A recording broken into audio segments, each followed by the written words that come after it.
मेरा नाम केशव कैंटोला है और आज हमारे यहाँ अरेंजमेंट पीरियड है। अरेंजमेंट पीरियड में हम एक दूसरे को कोई टॉपिक पढ़ाने का काम करते हैं। तो मैं आज आपको एक मैथ्स का टॉपिक पढ़ाने वाला हूँ, लाइन्स एंड एंगल्स। तो इस चैप्टर में सबसे पहले हम देखेंगे लाइन्स। इस चैप्टर में एंगल बनेंगे हमारे 3 लाइन से। मैं इसको क्लासिफाई कर देता हूँ 3 कॉलम्स में। फर्स्ट ये होती है इंटरसेक्टिंग लाइन्स, जो एक दूसरे को आपस में काटती है। दूसरी होती है पैरेलल लाइंस, जो कि कभी भी आपस में नहीं मिलती। और तीसरी होती है कोइंसिडेंट लाइंस, जो एक के ऊपर एक ओवरलैप होती है। तो फर्स्ट हम देखेंगे इंटरसेक्टिंग लाइंस। इंटरसेक्टिंग लाइंस कुछ ऐसे होती है, जैसे कि आपने देखा कि ये इस ओरिजिन पे एक दूसरे को काटती है, तो ये है इंटरसेक्टिंग लाइंस। और यहाँ इसके आसपास जो है वो 4 एंगल्स बन जाते हैं, जिसका सम होता है 360 डिग्री। नेक्स्ट होती है पैरेलल लाइंस।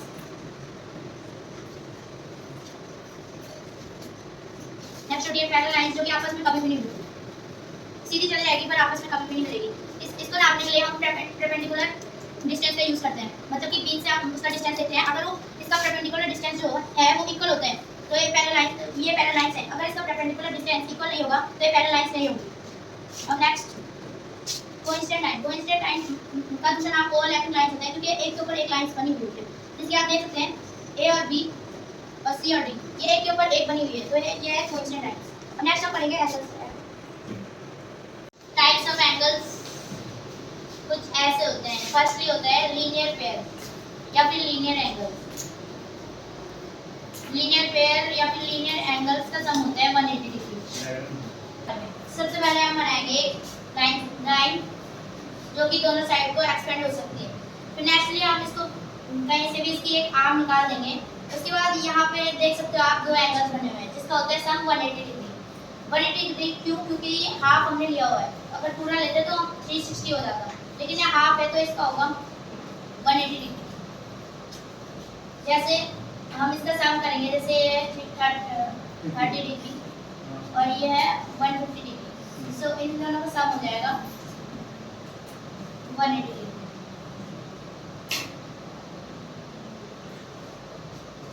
अब नेक्स्ट है वर्टिकली अपोजिट।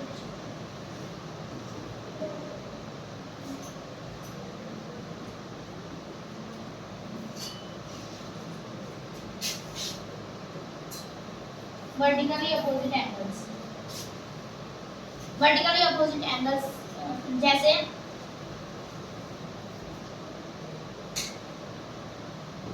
जो एंगल्स एक दूसरे के बिल्कुल अपोजिट में हो, बिल्कुल आमने सामने में। जैसे ये एंगल मान लेते हैं हम, ये है 40 डिग्री और ये है, इसको मान लेते हैं 140 डिग्री। तो ये एंगल इसके बिल्कुल अपोजिट साइड में है, तो इसका भी सम टोटल होता है 180 डिग्री।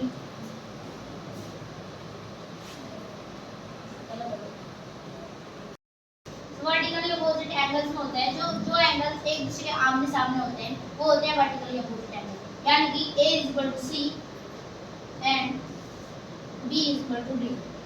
इन चारों समतल।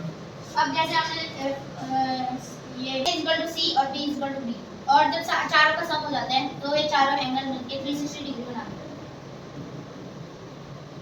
बस हो गया। नेक्स्ट सर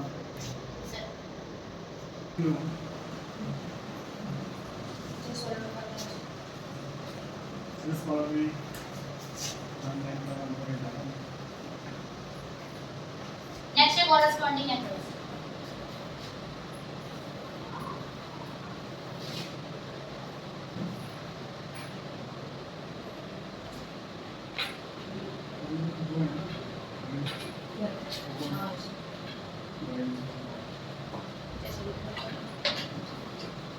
कॉरेस्पॉन्डिंग एंगल्स में वो एंगल्स आते हैं जो एक दूसरे के ऊपर ओवरलैप हो जाए, यानी कि जो एंगल्स एक जैसे हो। जैसे कि यहाँ पे देखेंगे हम, ये है AB पैरेलल लाइन, ये है CD पैरेलल लाइन।